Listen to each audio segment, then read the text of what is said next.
Muito bem, alunos, a partir de agora a gente está gravando a aula, né? Como sempre, para poder deixar esse conteúdo disponibilizado para vocês.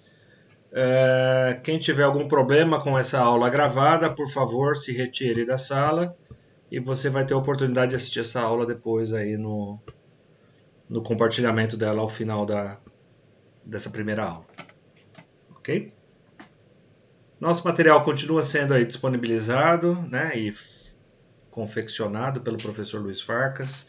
Eu, Luiz Gomes, tenho uma singela participação. Então a gente vem trabalhando com esse conteúdo, então que se mantenha a propriedade intelectual do mesmo. Então, de forma a resumir a nossa aula da semana passada, verificamos as redes industriais quanto ao sentido do fluxo de informação. Falamos a respeito do simplex, falamos a respeito do half duplex e do full duplex, né? Cada um com a sua característica, ou seja, o simplex sempre em sentido único do transmissor para o receptor.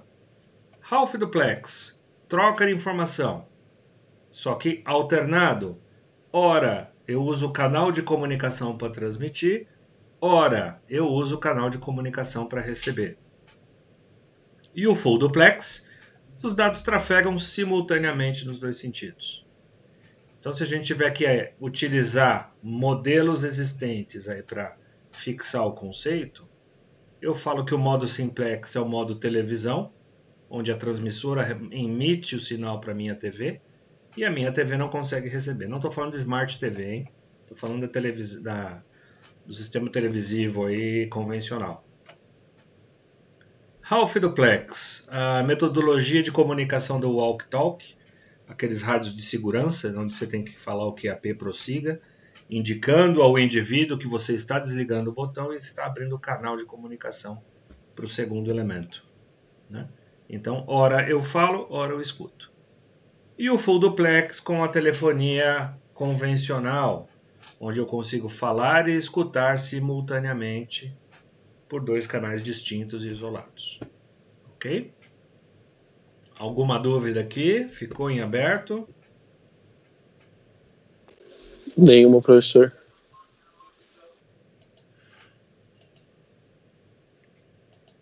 Falamos sobre a classificação das redes, quanto a balanceada e desbalanceada. Lembrem-se do seguinte, desbalanceada porque sempre uma referência fixa, sempre uma referência é no terra. Se a referência do terra não recebe ruído, o sinal de transmissão fica fora de referência em relação ao terra. Ele ganha uma amplitude muito grande em relação ao terra, porque o cabo que está isolado do terra, né, recebe toda a interferência eletromagnética. Já a balanceada não. Tanto o positivo como o negativo dessa comunicação balanceada são isolados do terra. Então, se o positivo do balanceado recebe interferência positiva eletromagnética, o negativo do balanceada também recebe interferência positiva de um sistema eletromagnético. Ou seja, a diferença de potencial entre o fio positivo e o fio negativo da comunicação balanceada sempre será o mesmo. Sempre será o mesmo, por maior que seja essa interferência. Ok? É isso que garante um alcance de 1.200 metros da rede balanceada e é isso que restringe a 15 metros, por norma, uma rede desbalanceada. Alguma dúvida aqui que vale um comentário?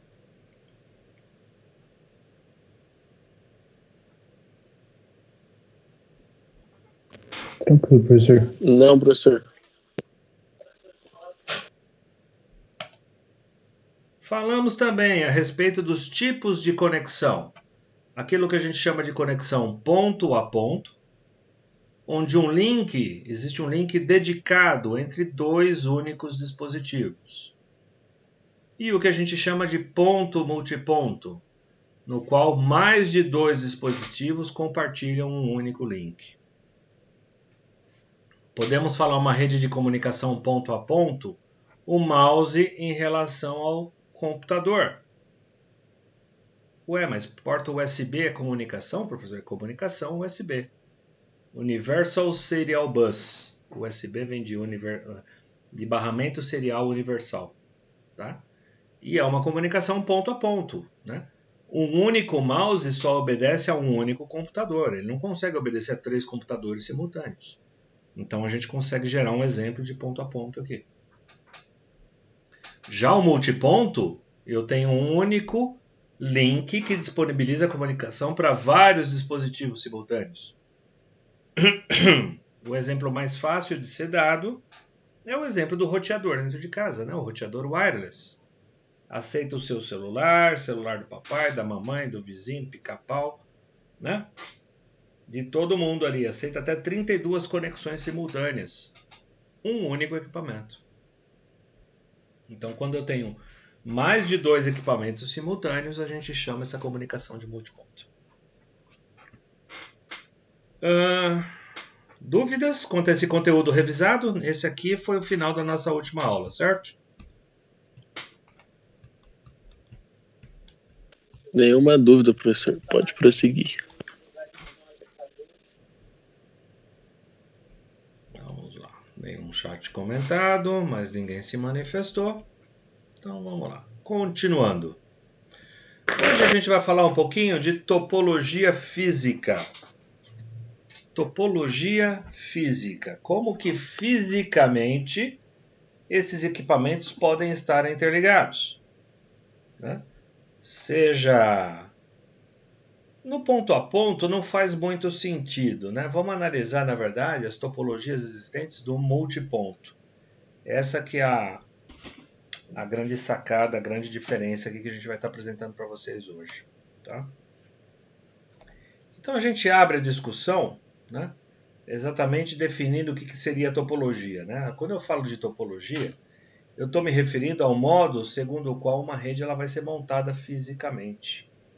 O que é a montagem física? É o dispositivo inteligente, é a conexão, é o meio físico, né? Quais são as possibilidades de montagem dessas redes? Tratando dessa montagem, a questão física.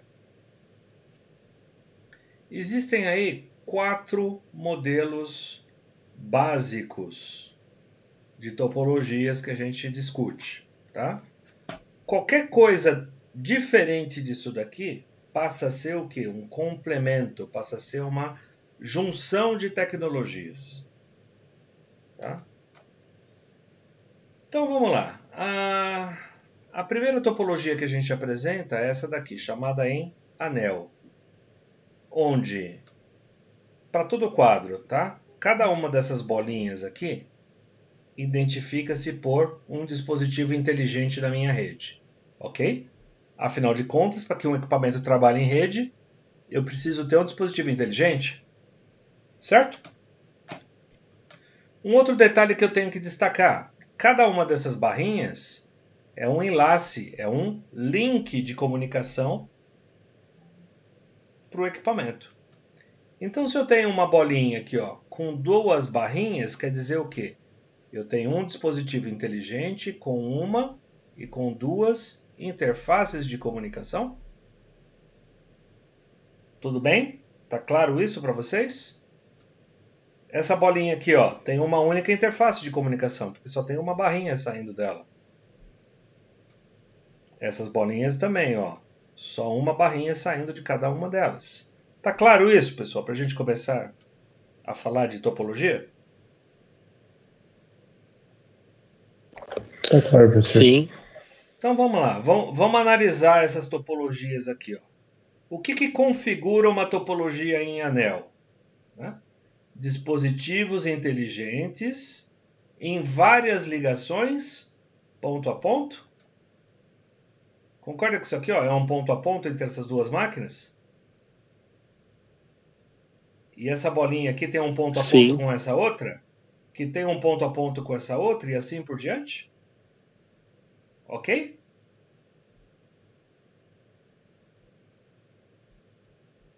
por que eu configuro um anel? Porque a última conexão, ela fixa uma conexão ponto a ponto com o primeiro item que eu comecei a rede. Ou seja, a informação vai fluir de um equipamento para outro, muitas vezes passando por equipamentos que não lhe competem. Mas a gente vai falar um pouquinho mais sobre isso daqui a pouco, tá? Então, quando eu vejo uma rede fechada nesse formato, é uma topologia que a gente chama topologia em anel. Tá? Qualquer equipamento eu posso pôr em anel, professor? Não! Existem restrições que a gente vai falar daqui a pouco. Mas não é qualquer equipamento que você coloca numa rede desse tipo. Outra topologia bem conhecida, né? O que a gente chama de barramento. Existe o compartilhamento desse barramento com todos os dispositivos dessa rede. Tá? Se isso aqui fosse energia elétrica, né, um 110 teria uma fase para todos os equipamentos e um neutro para todos os equipamentos. E essa fase é uma fase comum. E esse neutro é um neutro comum. Ok? Dá para entender essa simbologia que a gente está usando aqui?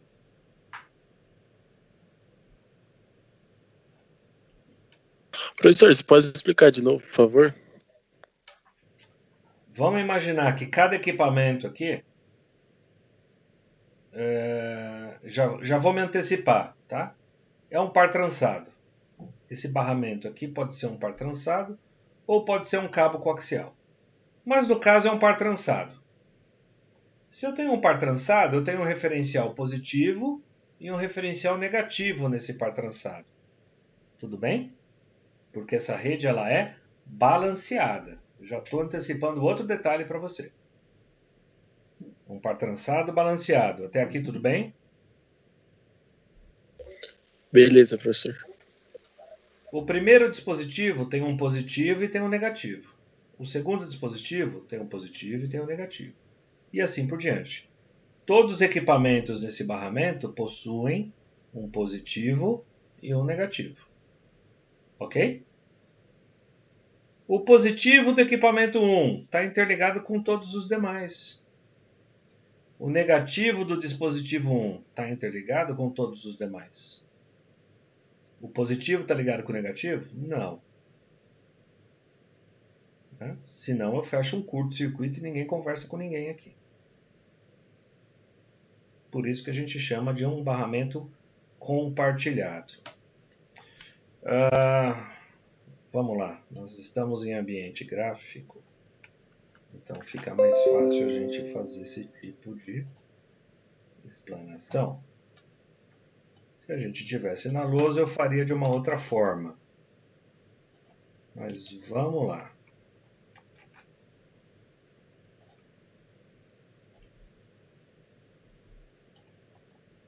Ctrl C, Ctrl V, deixa eu ver se eu consigo fazer isso aqui que eu tô querendo. Porra, não vai dar. Vamos fazer de um outro jeito. Tá aqui, ó.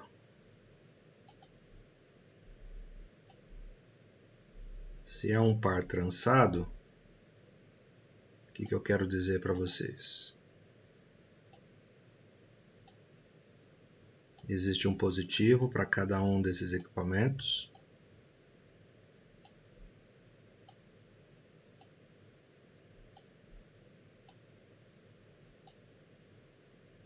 E existe um negativo para cada um desses equipamentos.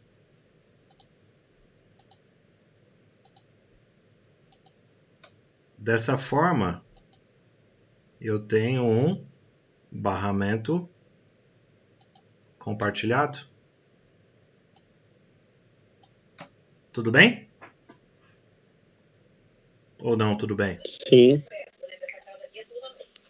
Consegui ilustrar aqui o que você não estava enxergando? Sim, senhor. Muito obrigado. Ótimo. Agradeço ao Paint por resolver esse nosso problema. Mais alguma dúvida aqui, pessoal? O que vocês têm que entender é o seguinte, na questão, quando eu estou demonstrando a topologia, eu posso ter um par trançado aqui? Posso. Ao invés de um par trançado, pode ser um enlace de fibra ótica? Também pode. Pode ser um coaxial aqui? Também pode. Independente do tipo da interface que eu estou usando, a topologia de ligação nesse formato, ela é chamada topologia em anel. Eu posso ter um enlace aqui, ó, um par trançado, um coaxial, uma fibra, outro par trançado, outro coaxial. Se os equipamentos estiverem interconectados nesse formato, vai continuar sendo um anel.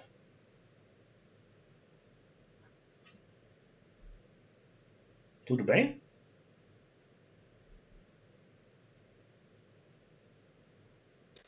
Beleza, professor. Então vamos lá. Estrela. Qual que é a característica dessa estrela? Olha lá. Um equipamento central com várias conexões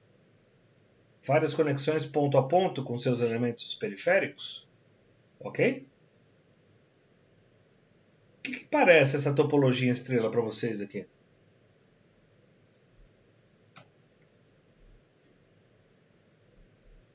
Pode ser um roteador Wi-Fi aqui, ó, conectando via wireless ponto a ponto com cada um dos equipamentos dentro da tua casa? Sim. Ah, mas pode ser uma rede Ethernet cabeada também, ó, onde eu tenho um switch aqui, ó, fazendo a distribuição. O meu switch está ligado com todo mundo. Certo? Se esse equipamento cai, tem algum problema? Não, né? O resto da rede continua trabalhando. Qual que é o ponto frágil disso aqui? Se o roteador ou o switch cair, eu derrubo a rede inteira. Então, peraí, vocês estão começando já a ver pró e contra, né, em cada uma dessas topologias. Pelo menos a minha esperança é essa. Cada uma dessas topologias tem um porquê aí, tem um motivo para ser utilizado ou não. Ok, senhores? Tranquilo aqui o entendimento da estrela ou não? Tranquilo. Por último, não menos importante, o que a gente chama de topologia em malha, onde cada dispositivo inteligente faz um ponto a ponto com os demais dispositivos da rede. Ó, pega esse dispositivo aqui, ó, tá linkado a esse, tá linkado a este, tá linkado a esse aqui e a esse aqui. Ou seja, cada um dos equipamentos tem um número de interfaces suficientes para a interconexão dos demais itens. Se o equipamento quer conexão com outros 5, ele tem que ter 5 interfaces. Se o equipamento quer conexão com outros 10, ele tem que ter 10 interfaces. É a junção de várias redes ponto a ponto aqui, interconectadas nos dispositivos.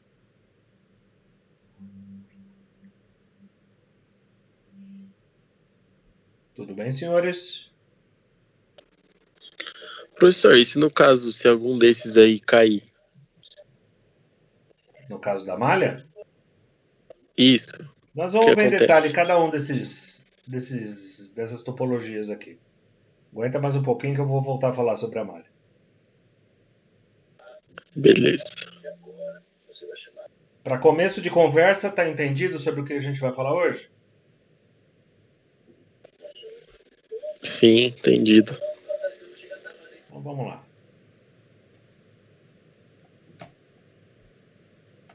Topologia em anel. Topologia em anel forma uma ligação ponto a ponto entre cada dispositivo. Olha lá. Esse fala com esse e fala com esse. Esse fala com esse e fala com esse. Aquilo lá que eu já comentei com vocês. A informação é enviada é repetida de máquina a máquina, até a máquina destino ou retornar à máquina de origem, sendo então retirada do anel. Vamos imaginar que essa máquina aqui, ó, quer mandar uma informação, máquina A quer mandar informação para a máquina C. Não tem uma ligação ponto a ponto direto com ela. Então A manda para B, B reconhece esse envelope, reconhece essa informação, verifica que não é para ele pega a informação e passa adiante. A máquina C verifica o envelope dessa informação. Opa, essa informação é minha, então ela vai e consome. C providencia uma resposta para A, mas ela não está ligada com A direto. Então C manda a informação para D. D identifica o envelope e fala, essa informação não é minha, vou passar para frente. Devolve para A. A pega esse envelope, reconhece que a resposta era para ela e consome essa informação. Tá claro esse ciclo de comunicação aqui em anel? Claríssimo, professor. Existe o que a gente chama de protocolo para comunicação em redes em anel. Tá? Se eu não tiver alguém que faça a gestão desse fluxo de informação, o que vai acontecer? Eu mandei informação para cá, eu não sei se eu tenho que repetir ou não, mando para cá. Não sei, mando para cá. Não sei, mando para cá de novo. Espera aí, eu recebi uma resposta daquilo que eu já perguntei. Esse pacote já podia ter morrido lá no C. Por quê? Porque o pacote encontrou o destinatário. Então a gestão desses pacotes nessa rede aqui, ó, é um negócio muito perigoso. Se você tentar montar um anel desse daqui, ó, no switch dentro de casa, você vai travar a sua rede inteira. Porque o switch não sabe se ele está mandando ou se ele está recebendo o mesmo pacote de informação. E eu gero tanta informação aqui nesse fluxo que os equipamentos começam a não responder. Tá? Então a configuração de equipamentos em redes em anel, ela é específica, não é qualquer equipamento e não é de qualquer jeito que você liga isso. Tem tecnologia própria para que a gente possa fazer isso. De protocolos abertos a protocolos proprietários. Vocês lembram o que é aberto e proprietário, né?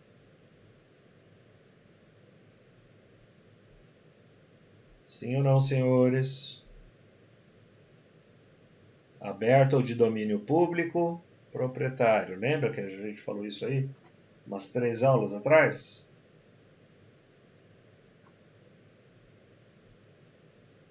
Se não lembram, eu recomendo revisarem as aulas. O fato é, isso aqui acontece em rede Ethernet, em rede par trançado, em rede de fibra ótica, tá? Várias interfaces aqui podem estar utilizando protocolos em rede em anel. Tá? Vamos imaginar que quebrou esse enlace aqui, ó, de A para B. Esse fio rompeu. Ok? A vai querer mandar uma informação para C, mas ela não consegue mandar. Por quê? Porque o B aqui, ó, não consegue receber esse pacote. Certo? O que o A faz então? Testa outra interface. Mandou para o D. D é proprietário da informação para C? Não. Ele pega a informação e manda para frente. C é proprietário da informação? É. Ela vem e consome. C manda a resposta para B. Opa, B não consegue mandar de volta. B devolve para C, que devolve para D, que devolve para A. Dessa forma, qualquer um dos enlaces que caírem, considerando que seja um único enlace, eu não interrompo a comunicação da minha rede. E é para isso que servem os protocolos de comunicação em anel, para garantir a disponibilidade.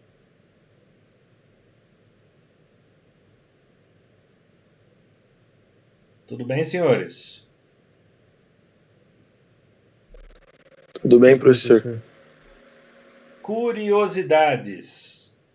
Vocês sabem que barcos de médio e grande porte possuem comunicação lá dentro, né? entre os vários dispositivos, vários equipamentos de navegação, de Sim. comunicação. Tá? Num barco, eles têm protocolos de comunicação em anel. Então, um anel passa pela esquerda do barco, vai até a ponta lá do barco, retorna pela direita. Por que isso? Se houver algum incidente, algum rompimento intencional na comunicação por quebra mecânica de qualquer ponto dessas redes, a rede continua funcionando. Né? Se ele bater de bico, eu tenho toda a parte traseira se comunicando. Se ele rasgar a lateral esquerda, eu tenho toda a comunicação pela lateral direita. E vice-versa. Então isso é muito comum no mundo náutico também. Não faz sentido você instalar uma rede em anel, né, e passar as duas comunicações da máquina A, por exemplo, em um único eletroduto. Porque se esse eletroduto romper, você vai perder as duas comunicações dela, né? Então você passa por um eletroduto à esquerda e o outro eletroduto à direita, para fazer o sentido da proteção mecânica dessa rede. Você minimiza a possibilidade de rompimento das duas linhas de comunicação do anel. Tá claro isso? Sim, senhor. Alguma dúvida, algum comentário?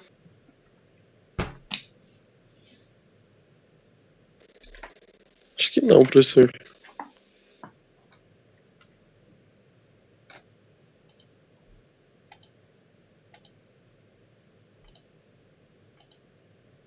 Barramento. Na topologia, em um barramento, há um barramento central, seja um cabo coaxial ou um par trançado, onde todos os dispositivos, né, ou pontos da rede são interligados. Isso aqui é tipicamente uma rede multiponto.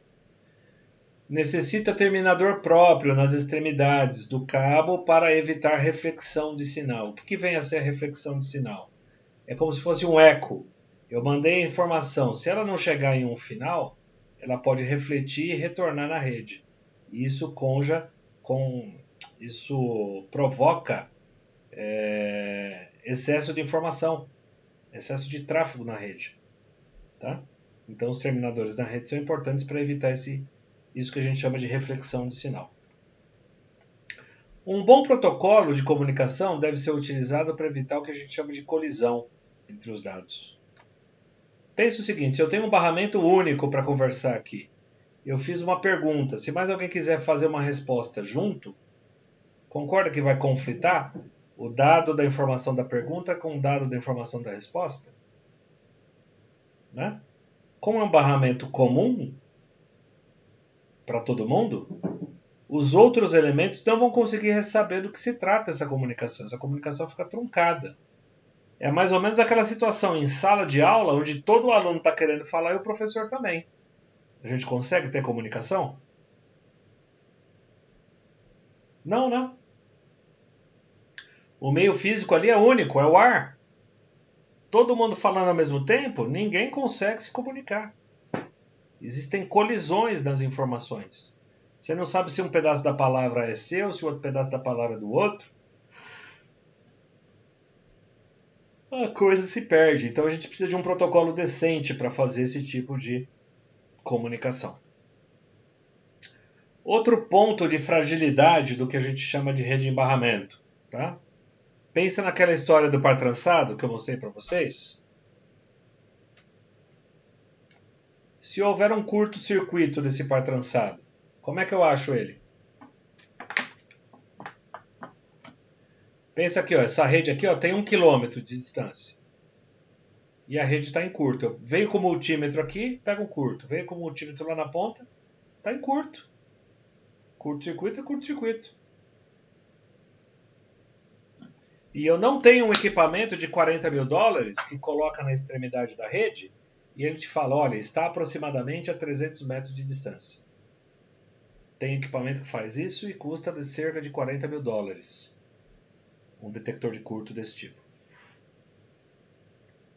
O que a gente faz, pessoal? Senta e chora? A técnica é o seguinte: você tem 1000 metros de cabo, pega a metade desse cabo, faz a interrupção e mede. O curto está à direita ou está à esquerda? Se você interrompeu, o curto vai ficar só em um dos dois lados. Ah, está à esquerda. Ok. Você eliminou o problema de 500 metros de cabo. O problema está nesse trecho de 500. Vai lá, com 250 metros de cabo, faz a interrupção de novo. O curto está à direita ou está à esquerda? Ah, está à direita. Opa, então de 250 metros você está com 125 metros de dúvida agora. E você vai fracionando até chegar o momento que você consegue fazer uma verificação visual. Aí você anda 10 metros, você acha onde é que o cabo está rompido. Faz sentido isso que eu estou falando ou não?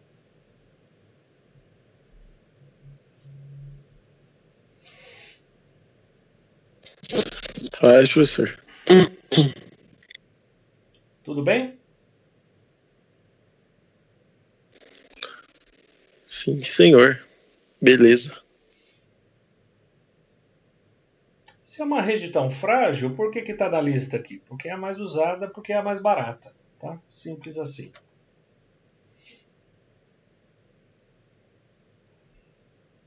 Estrela. Na topologia em estrela, todas as máquinas ou dispositivos são interligados ao que a gente chama de um concentrador. Uma rede ponto a ponto. Né? Então vamos imaginar que eu tenho um switch aqui. Ó. Cada uma das máquinas são interligadas em redes ponto a ponto. Só quem tem vários pontos de conexão é esse switch que está aqui no meio, que centraliza e coordena toda a comunicação.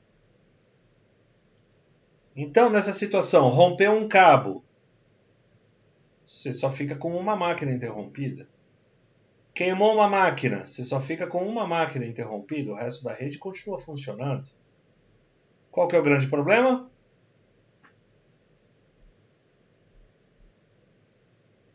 Caiu o elemento central.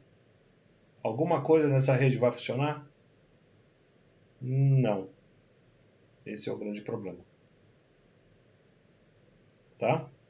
Esse é o grande calcanhar da Aquiles aqui da topologia do tipo estrela.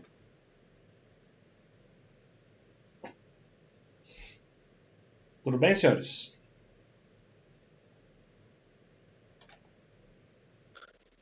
Beleza, professor. Por último, não menos importante, conexão em malha. Nessa topologia, as máquinas são ligadas umas às outras por vários segmentos de cabo, várias redes ponto a ponto. Essa configuração oferece redundância e confiabilidade extrema. Se um dos cabos falhar, o tráfego fluirá por outro cabo, porém essas redes possuem instalação dispendiosa, cara, devido ao uso de grande quantidade de cabeamento e grande quantidade de interfaces. Tá? Por vezes, essa topologia será usada juntamente com as outras descritas para formar uma topologia híbrida, que vem a ser uma topologia híbrida. Daqui a pouco a gente fala a respeito. Na malha, vamos lá. Ó. Essa máquina aqui, eu tenho um cabo que liga para cá, um cabo que liga para cá e um cabo que liga para cá. Tudo bem? Tá claro isso?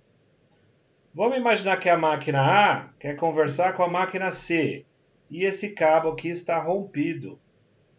Não tem problema. A fala com B e B fala com C. Ah, mas esse cabo aqui também rompeu. Não tem problema. A fala com D, que consegue falar com B, ou com C diretamente. Vocês estão vendo a quantidade de interligações e disponibilidade que você tem aqui? É absurda, né? A disponibilidade quando você trabalha em topologia do tipo malha. Qual que é o grande problema? O uso de mídia que eu falo é o cabo de comunicação. E o outro detalhe é o seguinte, percebam que para 4 máquinas eu preciso de 3 interfaces de comunicação. E se eu tiver 10 máquinas? eu vou precisar de 9 interfaces de comunicação para cada um dos 10 equipamentos.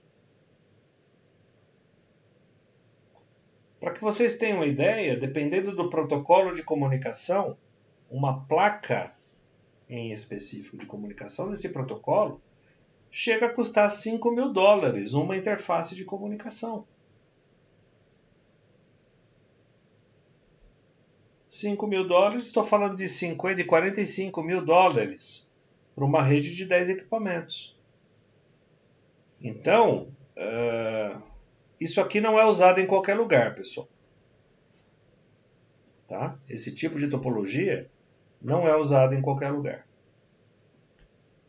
Aí você fala o seguinte, os grandes bancos, se cair a comunicação, segundos de falha de comunicação, eles perdem milhões. Então, uma rede bancária, né, nos servidores de ponta deles lá, justifica uma conexão em malha desse porte. Porque uma parada num sistema desse vai provocar um prejuízo muito grande. Agora, não são todos os lugares que você precisa disso. Existem as topologias híbridas, que são muito utilizadas aí, né? Na área industrial e em outras áreas. O que vem a ser uma topologia híbrida? Tá?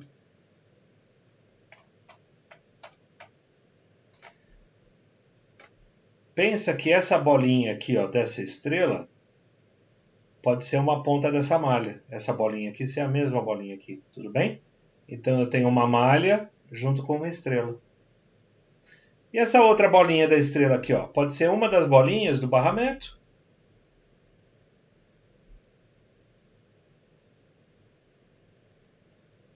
Eu posso ter um duplo anel trabalhando aqui na disponibilidade. Cada uma dessas máquinas aqui, teria 4 interfaces de comunicação. Então eu posso ter uma estrela embaixo de outra estrela, que vai estar embaixo de outra estrela e assim por diante. Então existem várias possibilidades de interconexão a partir dessas 4 básicas. Tá? Quando eu tenho uma estrela embaixo de outra estrela, o mercado chama de topologia em árvore. Né? Porque o desenho se assemelha aí a uma copa de uma árvore, se você for para cima, ou enraizamento de uma planta quando você for para baixo. Tá? Então isso é o que vem a ser topologia híbrida. Tranquilo?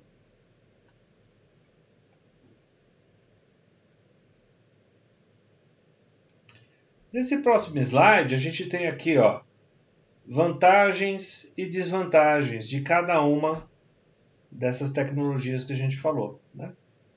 Está sumarizado, né? É um belo de um resumo disso que a gente comentou aqui em aula, então isso daqui é mais para um acompanhamento, para um estudo secundário da parte de vocês, referente a esse material que eu estou disponibilizando. Ok? Mas depois com calma vocês leem, verifica, vê se tem alguma questão aí, a qualquer momento vocês podem estar me questionando. Dúvidas sobre topologias?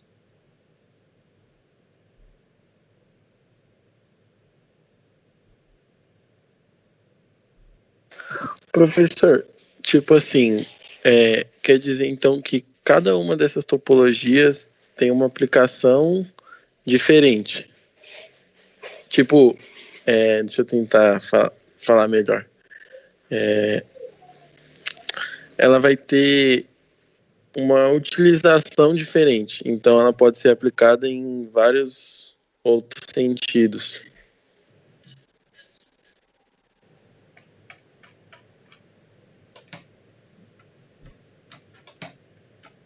Alta disponibilidade.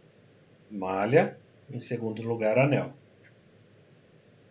Pensa numa rede que você tem que montar e ela não pode falhar.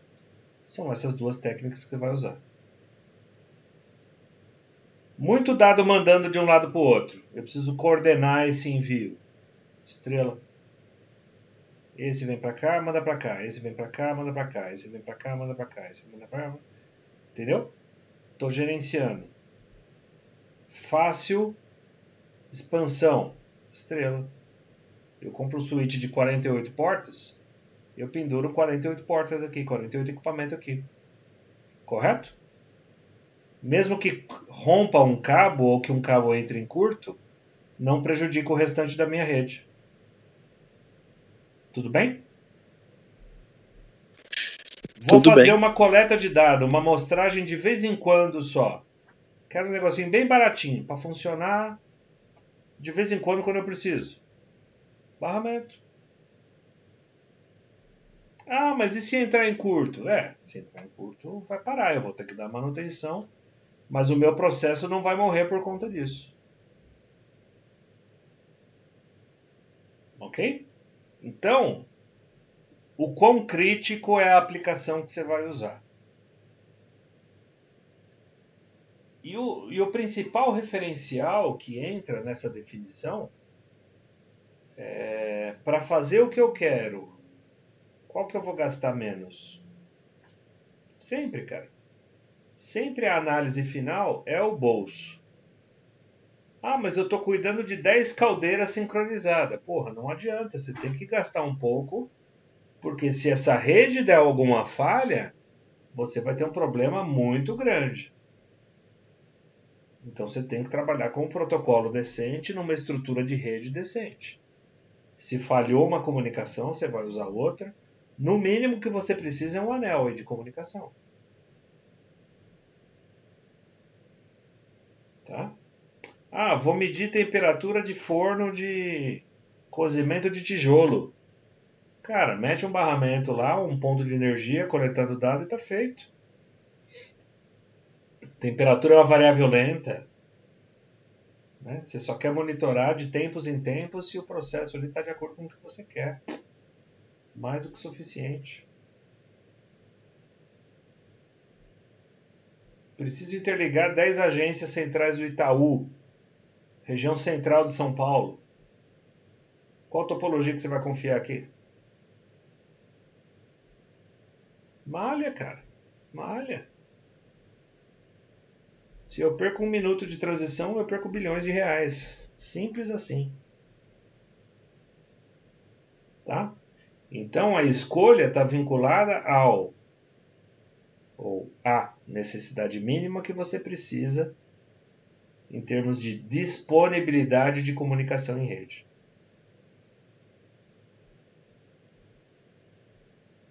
Consegui responder a tua pergunta ou não? Conseguiu, professor. Explicou ainda até mais que até outras coisas que eu não tinha entendido. Muito obrigado. Bom. Mais alguém quer comentar alguma coisa?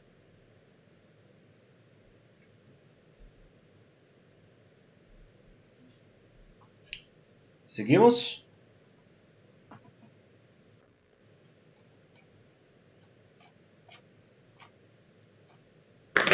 Pode seguir, professor.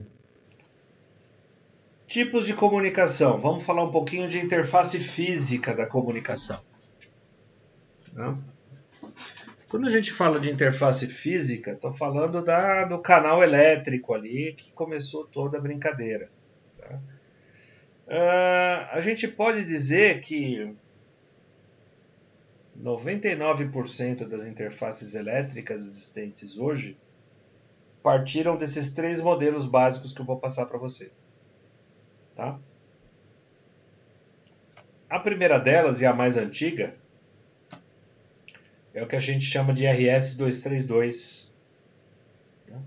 A RS-232 é um conjunto de normas, né? Vem da TIA EIA 232, define uma comunicação serial ponto a ponto. Então, ponto a ponto você já sabe do que se trata. Comunicação serial, manda um bit por vez, receba um bit por vez. Entre 2 dispositivos. Define-se pela norma o nível de tensão aplicado, a temporização, o protocolo de troca de dados, a disposição mecânica dos conectores. Olha, você tem que usar um conector de 9 vias, onde o pino 2 é TX, o pino 3 é RX, o pino 5 é GND, sabe? Toda a padronização necessária para que haja comunicação entre dois dispositivos RS-232, a norma TIA-EIA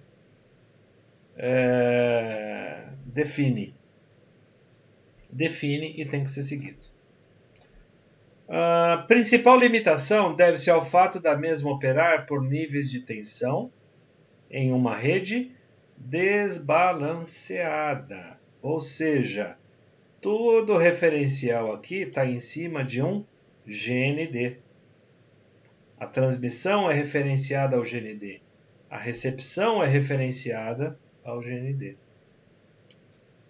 Sendo desbalanceada, ela é extremamente suscetível a ruídos, o que inviabiliza a comunicação em distâncias superiores a 10 ou 15 metros. Então, a norma define o seguinte: um enlace em 232 tem que ter, no máximo, 15 metros.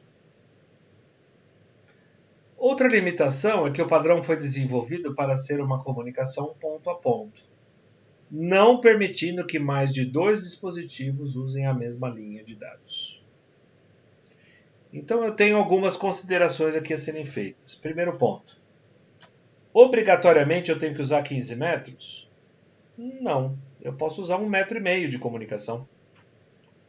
Posso usar 5 metros de comunicação. O equipamento tem que funcionar e eu ainda estarei dentro da norma. Ok? Se eu colocar 16 metros, pode ser que funcione. Pode ser que não funcione. Funcionou. Deu 1 mês, a máquina pegou fogo. De quem é a culpa?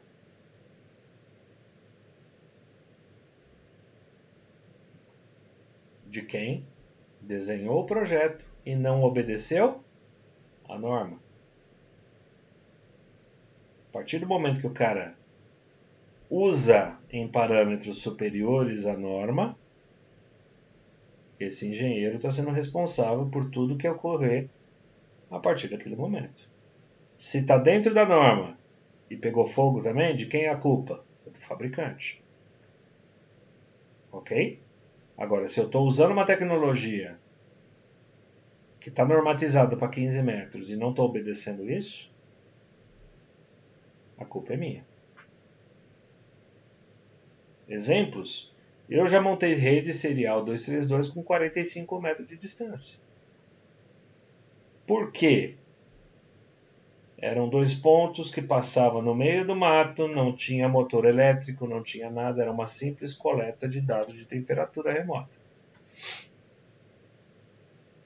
Usada esporadicamente. Um cabo de boa qualidade, que não tinha atenuação de sinal. Fizemos o teste por um tempo, não apresentou problema, deixou rodando lá. Se desse qualquer problema, de quem seria a responsabilidade? Minha, que implementei uma rede 232 de 45 metros. Ok? Tá claro isso?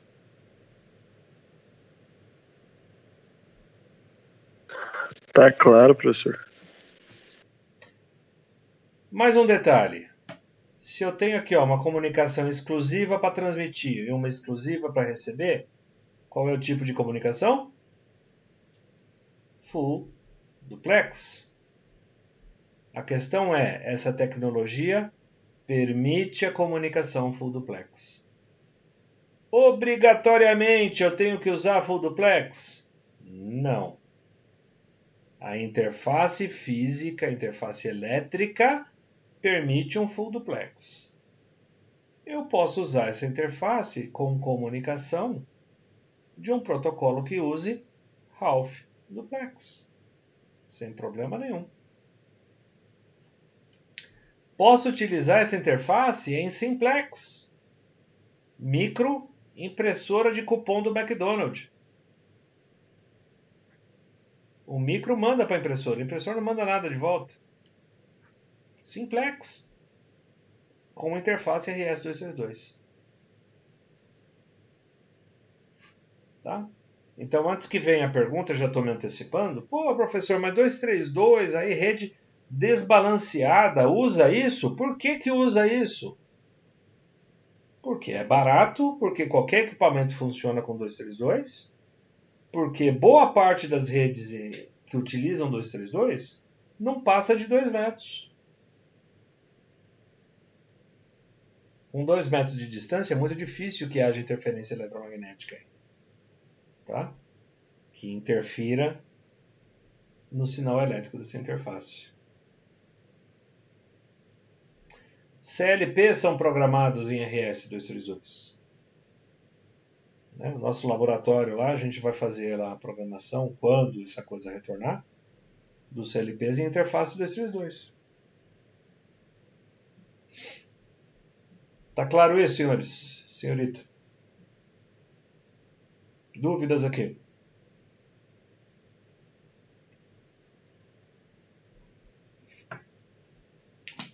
Sim ou não? Tranquilo, professor.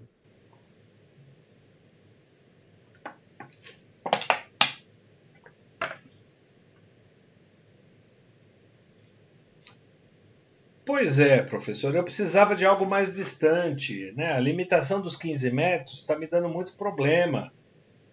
Eu preciso alcançar maiores distâncias de coleta de dados. Legal, chegou um grupo de engenheiros e definiu a nova norma, TIA-EIA 422. É uma evolução do 232. Comunicação extremamente imune a ruídos. Por quê? Foi aqui que desenvolveram a interface balanceada. Se eu não consigo eliminar 100% do ruído, eu deixo que o ruído opere em todos os canais de comunicação que eu estou utilizando. No referencial positivo e negativo da recepção, no positivo e negativo da transmissão. Então eu tenho um canal aqui de comunicação full duplex, podendo ser utilizado a distâncias de até 1.200 metros. Por quê? Porque agora eu tenho uma rede balanceada. Normalmente utilizado em comunicações ponto a ponto, porém é possível utilizar o mesmo em pequenas redes. Para operação de rede, cada circuito de saída pode ser ligado até 10 entradas. Então eu posso ter uma topologia mestre-escravo, onde o mestre conversa com 10 escravos em 422. Ok? Os dados são transmitidos por uma linha e recebidos por outra, ou seja, eu tenho canais exclusivos para transmissão e recepção. Mas o principal uso do 422 é para estender a comunicação do RS-232 a grandes distâncias, de maneira transparente ao usuário e sem a necessidade de grandes alterações. É uma comunicação que permite o full duplex, mas que as pessoas também utilizam half duplex em cima disso daqui. É uma interface comum de ser encontrada, 422? Não. Só no âmbito industrial. E como é que um PC convencional fala em 422? Usando o que a gente chama de conversor. Isso aqui é um típico conversor RS-232 para 422. Então ele recebe e transmite de um lado em um padrão elétrico, transmite e recebe do outro lado num outro padrão elétrico, no padrão do RS-422. Tranquilo? Dúvidas aqui?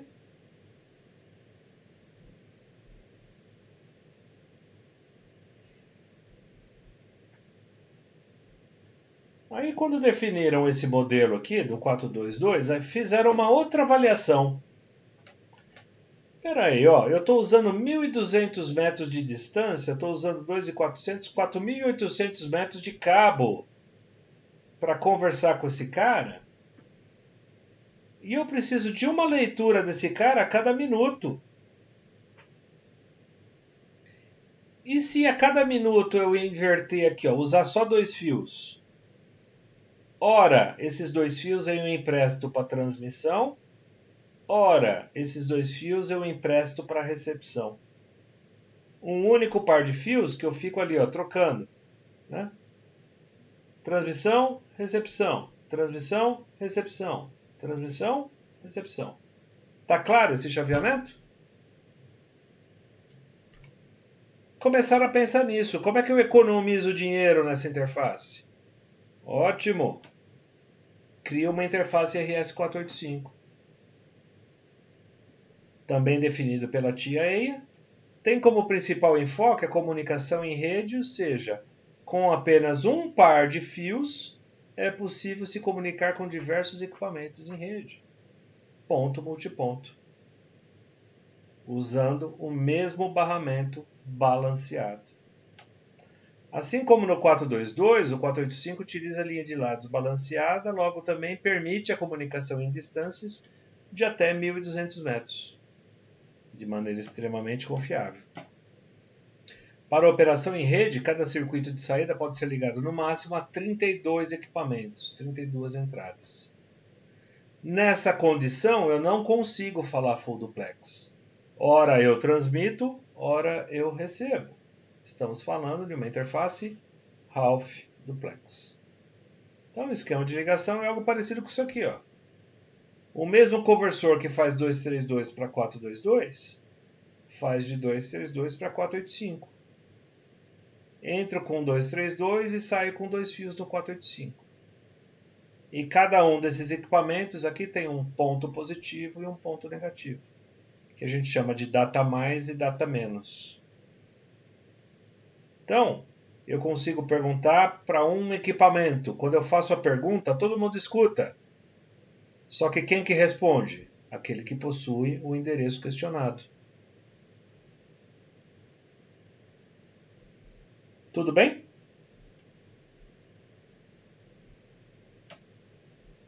Dúvidas até aqui? Não, professor. Pontos importantes. Comunicação Ethernet. São 4 pares, não são? 4 pares traçados? Comunicação Ethernet. Eu tenho um par de TX e um par de RX. O que parece para vocês?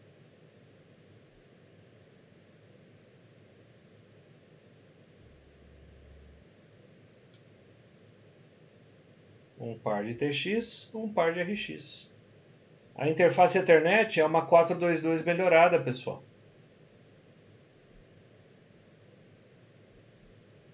O que é uma comunicação em cabo coaxial? Se eu tenho um dado positivo e um referencial de terra. É um 485 melhorado. O que é uma comunicação em fibra ótica? Uma fibra vai e uma fibra volta. Canais de comunicação diferenciados. Eu tenho um conversor eletroóptico no par de transmissão para luz, no par de recepção para fototransistor. Então, em grande resumo, as interfaces elétricas utilizadas até hoje partem de um princípio de funcionamento muito semelhante a essas 3 que foram criadas lá atrás. Até o barramento USB hoje, ele é uma derivação do 485. Ele é um 485 melhorado. Ah, mas ele tem um data e um clock, professor. Tá bom, mas ele é um canal único de comunicação. Ele só tem um referencial ali de transmissão e recepção. A USB é half duplex, não é full duplex. Mesmo tendo 4 fiozinhos lá dentro. Então, senhores, nada se cria, tudo se recria. Tudo se aprimora ao longo do tempo. Alguma dúvida, algum questionamento?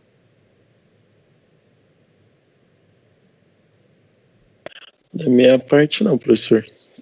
Deu para entender bem de boa.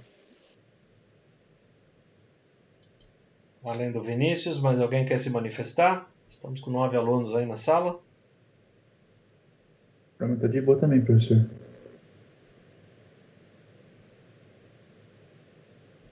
Tudo bem então?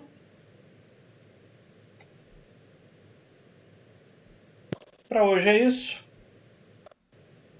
Sendo assim, eu finalizo a gravação e aí a gente bate aquele papinho de fechamento de aula. Deixa eu ver, tem um comentário aqui. O Bitu tá falando que tá com um pouco de barulho em casa, mas por isso não tá falando nada. Mas também não tá com dúvida, certo, Bitu? Se alguém quiser escrever algum questionamento, o momento é agora. Senão a gente finaliza a gravação.